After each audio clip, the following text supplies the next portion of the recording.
investors and economists are going to be watching to see if the company's hopes can translate into sales. Amazon has seen Prime Day revenue growth slow since the pandemic.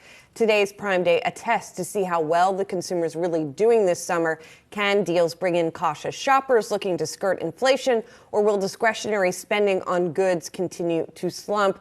For Amazon, it's also a loss leader, right? It's about signing up more people for Prime. We're bringing back in Kristen Bitterly, Citi Global Wealth Head of North American Investments. And I know, you're not going to give us your favorite deals that you're looking for in Amazon today. I just got a couple of examples. I may have to check them out. There you go. A Barbie dream set is coming for Kristen. Let's talk about what this says about consumer spending. We have talked a lot about that consumer spending has been resilient, but of course what people have been buying has been shifting. Travel, experiences, more.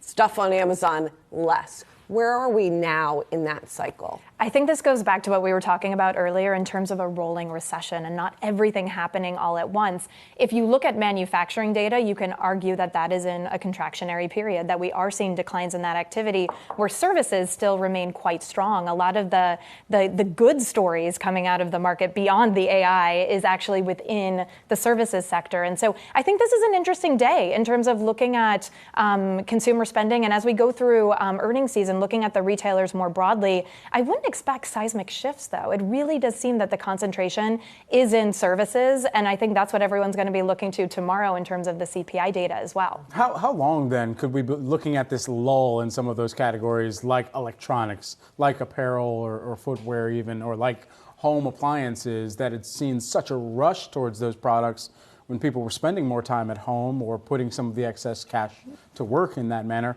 and now shifting that to services, as you mentioned? I think so. How long will that last? I think what we've lived through over the past couple of years in terms of the exogenous shock that was the pandemic and kind of accelerating a lot of that spending. There's only so many televisions that you need. There's only so many dishwashers that you need. And so when you look at some of that activity, is that to be repeated? Not necessarily, but I do think another interesting dynamic that's happening, particularly within the housing market because of the higher interest rate environment, is the inventory in the housing market for the resale of homes is very low. And so you are starting to see within some of the retailers an uptick in some of that renovation happening again because people are staying in their homes for longer if they've locked in those, sub 3% mortgages. Right. So maybe they will be buying some of the TVs or the other things, too, that they need to spruce things up.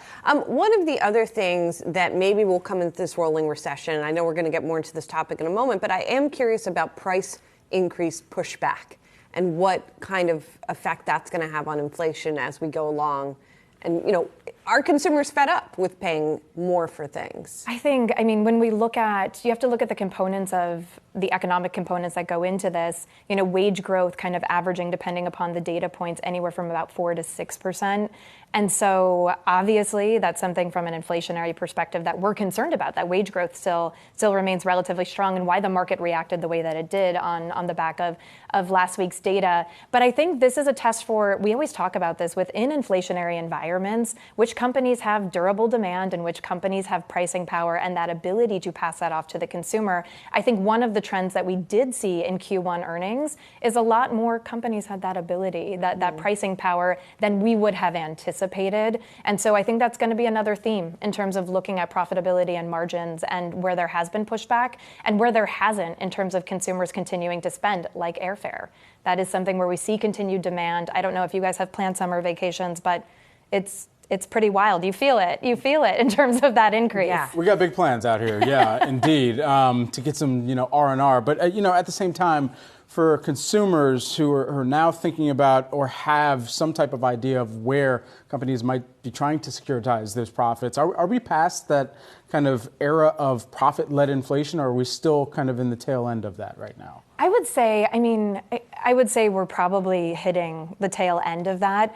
I think what we have to keep in mind is, there is that old adage, don't fight the Fed. We tend to talk about it when, you're at zero bound rates. I think when you're at higher interest rates, you have to say the exact same thing. So when we look at the consumer spending and where it's coming from, we went through this evolution that it was stimulus fueled. Now it's actually, in terms of consumer savings overall, they're back to pre-pandemic levels. So a lot of that has been drained, and you're starting to see the uptick within credit card balances as well, reaching peak peak levels. And so as interest rates stay higher for longer, and as you see that the cost of servicing that debt is much higher, there will be an impact in terms of there's only so much spending that can happen where all of a sudden you're like, no, I do not need to take that vacation, or I do not need to spend on services. And that's ultimately what will bring inflation down. For now, we still need to take the vacation. Yeah, we need to. We all need one. We do. We're just staying locked in right now.